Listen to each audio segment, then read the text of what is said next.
Hi, everyone. So today I want to tell you about continual learning, which is often a concept that you hear associated to model training. And it's been sort of a holy grail that we've been chasing as a research field for such a long time. We don't want AI systems that are static. We want AI systems that learn from the usage. It turns out, though, that a lot of companies are today using closed weights models. So when you don't have access to weights, how do you make your AI system actually evolve?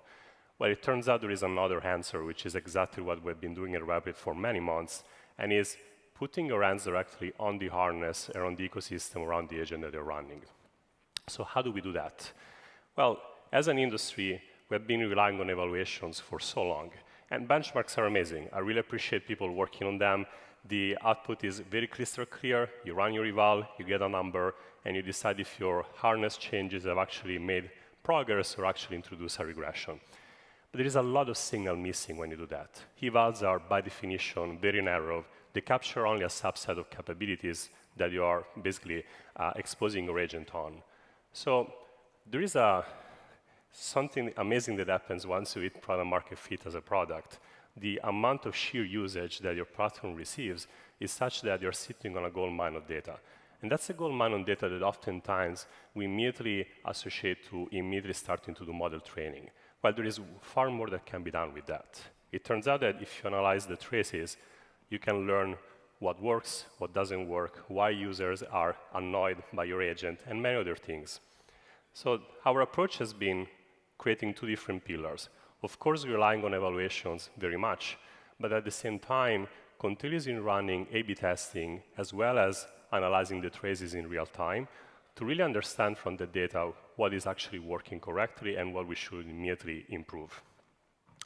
So the reason why I put so much emphasis on the continual learning aspect is also because the amount of signal that you collect, the more traffic you receive, the more basically the gap is in terms of orders of magnitude. So your evals are fixed in size. We recently launched our own benchmark called ByteBench. It's an end-to-end vibe coding evaluation. And we're having a few tens of applications. So we already know exactly how our agent will behave on them. What we experience instead on a daily basis on our production system is a series of long-tail events that we can't really predict. And those long-tail events are actually golden because they tell you how users are pushing the boundaries of your product. And at the same time are usually those behaviors that break what you intended to make work correctly. I don't know if many of you have run A/B tests in their career. It depends on maybe your seniority in the industry, but they're not the silver bullet that sometimes we are led to believe. In the sense that more often than not, A/B tests look like this. There is not a clear result out of them. You run an experiment, you decide to manipulate the harness in a specific way, and then certain metrics that you're tracking are actually improving, and some others are dropping. What is going on here? It could be that you're maybe optimizing for cost, and then the capabilities of the agents are dropping. You might be optimizing for speed, and then the sentiment of the users is evolving. You'll never get a crystal clear answer that allows you to immediately ship that change in product. So it turns out that the right approach is to literally take all the production workload that you have, and at first, rather than analyzing every single trace, because as you can imagine, we have millions and millions of these every single day, and it will be pretty expensive and also slow. The first step is we actually cluster them. I'm talking about very basic machine learning techniques where you find the semantic relevance among these traces, and the vast majority of them will be discarded because they are sort of like intended behavior. But every now and then, every day, we see a few clusters popping up that really highlight some new tail behaviors that we never experienced on the agent. And we built a system after this clustering step that practically takes every single anomalous trace, runs it through our analytics system, which, as you can imagine, includes frontier models, LLMs, understand what went wrong, and then immediately generates a PR. Now, what you still have to do as an AI engineer, I want to give you like a picture of the world where the work that we do is actually still extremely relevant. I don't think this is going to be automated in the next few months at the very least.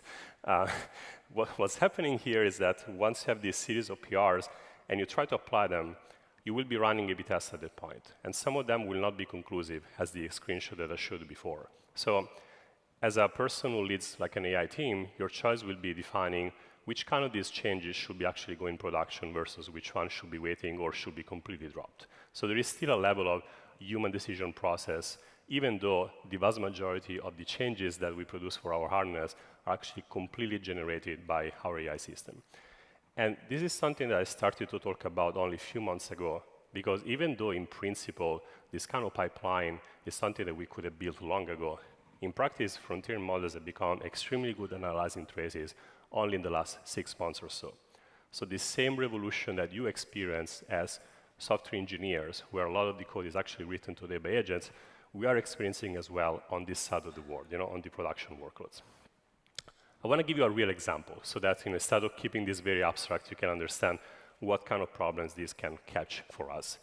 At Rapid, every single day, we spawn hundreds of thousands of virtual machines for our users. We do that completely transparently, and we had a long tail bug where at times it took longer for our virtual machine to be fully booted than for our agent harness to be ready to go. As you know, agents are very eager to debug problems. So the few times that was happening, our agent started to spin the wheels and try to realize why it wasn't able to execute code, why it wasn't able to run certain tools. Now, agents are fundamentally non-deterministic, which means every single trace didn't showcase the same type of errors, because the agent decided to use different type of debugging strategies. But all of them had in common the idea that the virtual machine wasn't booting fast enough.